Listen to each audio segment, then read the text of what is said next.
کی مخالفت کرنے والوں میں وہ لوگ سب سے زیادہ شامل تھے جو توریت، زبور، انجیل کے بڑے بڑے ماہرین تھے، جیسے کعب بن اشرف، کعب بن اسد، سعید بن عمرو، مالک بن شیف، کنانہ بن ابی الحقیقی، عبداللہ بن سوریہ وغیرہ. یہ تمام یہود کے بڑے بڑے عالم و خطیب تھے. ان کے علاوہ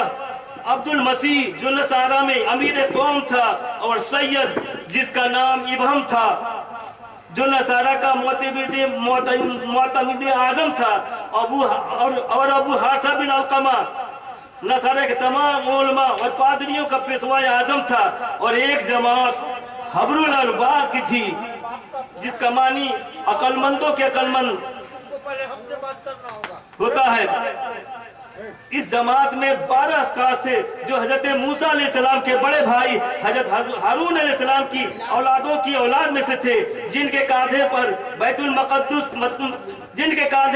المقدس کی دیکھ ریکھ کی تمام ذمہ داریاں تھیں. یہ تمام حضرات اپنی قوم میں عزت و احترام کی نظروں سے دیکھے جاتے تھے، لیکن یہود کے یہ حبر الابار، روسا، رافع، کنان بن ابی الحقیقی، کعب بن اشرف اور وحی بن اخطب نے آپسی مشورے کے بعد توریت کے اندر حضور صلی اللہ علیہ وسلم کے جو اوصاف، نعت شریف اور آخری نبی ہونے کے جو نشانیاں بیان کی گئی تھی، سب کو انہوں نے اپنی مرضی کے مطابق بدل ڈالا. حتیٰ کہ آپ صلی اللہ علیہ وسلم کا چہرہ انور اور سراپا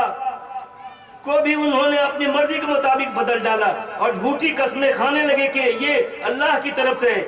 پھر ان کے بعد خیبر کے 12 علماء نے آپسی مشورے کے بعد ایک سازش کے تحت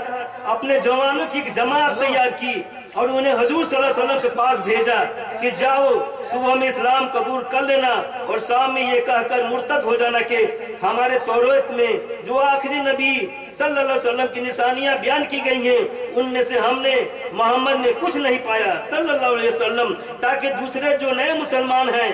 ان کو اپنے ایمان میں شک و شبہ پیدا ہو اور دوسرا کوئی شخص اسلام کا دامن نہ تھامے. مگر ایسے لوگ اسلام میں چاہے جتنی بھی دشمنی نبھاتے رہے، فضل ربی سے اتنے ہی زیادہ مسلمانوں کی تعداد میں دن بدن اضافہ ہوتی رہی. اور جب یہود کے ایک بہت بڑے عالم حضرت عبداللہ بن سلام رضی اللہ عنہ نے اسلام قبول کیا تو وہ حسد اور غصہ کے مارے یہ کہنے لگے کہ جو لوگ بھی محمد کے دین پر ایمان لا رہے ہیں صلی اللہ علیہ وسلم وہ ہماری قوم میں برے لوگ ہیں. اگر برے نہ ہوتے تو وہ اپنے باپ دادا کی دین کو کیسے چھوڑتے. اور اتنی مخالفت کے بعد بھی جب حضرت عبداللہ بن سلام رضی اللہ عنہ نے اپنے 2 بھتیجوں کو اسلام کی دعوت دی تو حضرت سلمہ رضی اللہ عنہ نے اسلام قبول کیا اور مہاجر نے نہیں کیا. ان کے بعد ایک روز حضرت عمر فاروق رضی اللہ عنہ کی زبان سے سورہ النساء کی آیت نمبر 47 کو سن کر جب حضرت کعب احبار رضی اللہ عنہ نے اسلام قبول کر لیا تو یہودی و نصارہ میں جیسے غصہ و غم کی لہر دوڑ گئی اور وہ کافی زیادہ سختی کے ساتھ اسلام کی مخالفت کرنے لگے. یہی وجہ ہے کہ ابو جہل کہتا تھا